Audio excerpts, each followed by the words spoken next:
So often, when creation, evolution, and time are discussed, the topic of dinosaurs arises, which shouldn't surprise us since dinosaurs have been a kind of poster child of evolution for decades.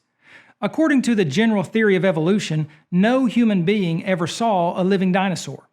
Evolutionists insist that dinosaurs became extinct more than 60 million years ago, while humans allegedly evolved about 57 million years later.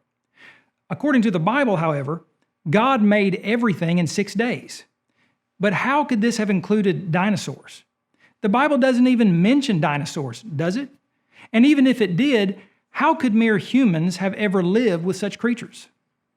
Admittedly, a person will not find the word dinosaur in most English translations of the Bible. But we must keep in mind that the Bible is not a taxonomic book. Its main purpose is to tell us about God and His scheme of redemption, not to list every animal God created.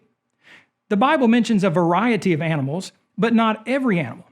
I don't think the Bible ever specifically mentions cats, kangaroos, elephants, aardvarks, anteaters, platypuses, and penguins. To say that these animals don't cohabit the earth with man because the Bible doesn't mention them would, of course, be absurd. For Christians to assume dinosaurs and humans never lived together because the Bible doesn't mention dinosaurs is equally erroneous. We must also recognize that whereas the Bible was completed 1900 years ago and was translated fully into English by 1535, the English word dinosaur was not coined until 1842, more than 300 years after the first complete English translation of the Old and New Testaments. Obviously, one would not expect to find the English term dinosaur in a translation of the Bible that preceded its coinage. What's more, though most modern English Bible translators have elected to omit the term dinosaur, such exclusion doesn't necessarily mean that the Bible writers refrain from mentioning dinosaurs or dinosaur-like creatures. Consider the great sea creatures that were created on day 5 of creation. Could this not have included dinosaur-like water-living reptiles such as plesiosaurs? Also of interest is the fact that the Bible gives God's description of 2 massive creatures in Job chapters 40 and 41, Behemoth and Leviathan, which sound very much like a dinosaur and a dinosaur-like water-living reptile. But regardless of whether dinosaurs are mentioned specifically in the Bible or not, one can know that they were created alongside man during the creation week and not millions of years earlier. For in 6 days the Lord made the heavens and the earth, the sea, and all that is in them.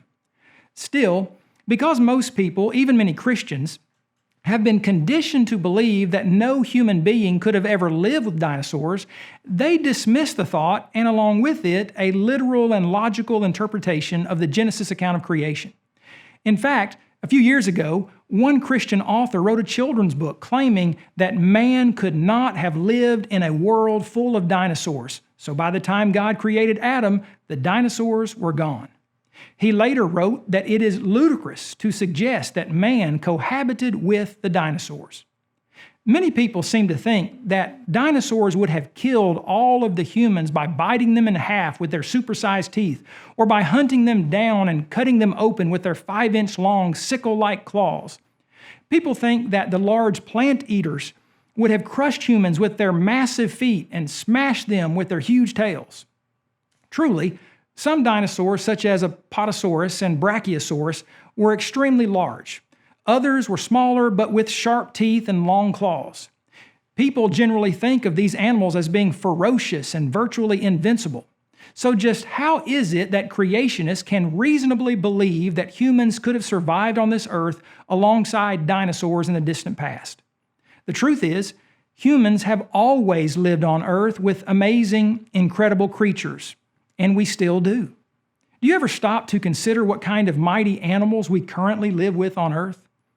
Elephants, for example, are the largest land-living animals in the world.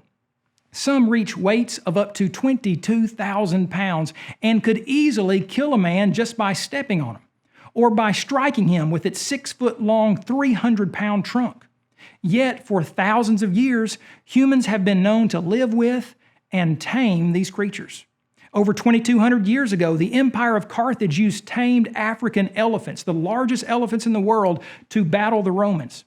Today, many elephants are still being controlled by man. Tamed elephants are used in various Asian countries to perform in religious ceremonies or to do physical labor like hauling lumber or transporting people from place to place. In other countries, tamed elephants have been used in all sorts of performances to entertain people.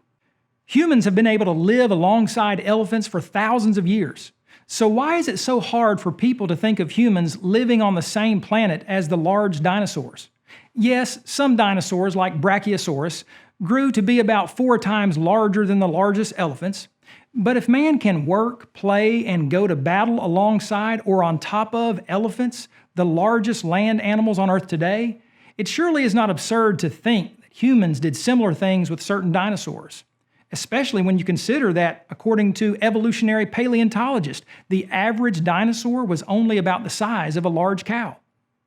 Whales are the largest animals ever known to have existed on Earth, larger than any elephant or dinosaur. Blue whales have been known to weigh as much as 400,000 pounds, yet humans have hunted many species of whales for centuries. Some people today ride in small boats and even swim next to some of these massive creatures as they photograph them. Killer whales are another one of God's magnificent creatures with which we live on this earth. They are one of the ocean's fiercest predators and are able to kill much larger whales when swimming in packs. Killer whales hunt so well that very few animals can escape from them. In addition to eating fish, they eat thousands of pounds of mammal meat every year, including seals, sea lions, and walruses. Amazingly, these large killing machines, weighing more than 8,000 pounds, can be captured, tamed, and trained to do all sorts of things.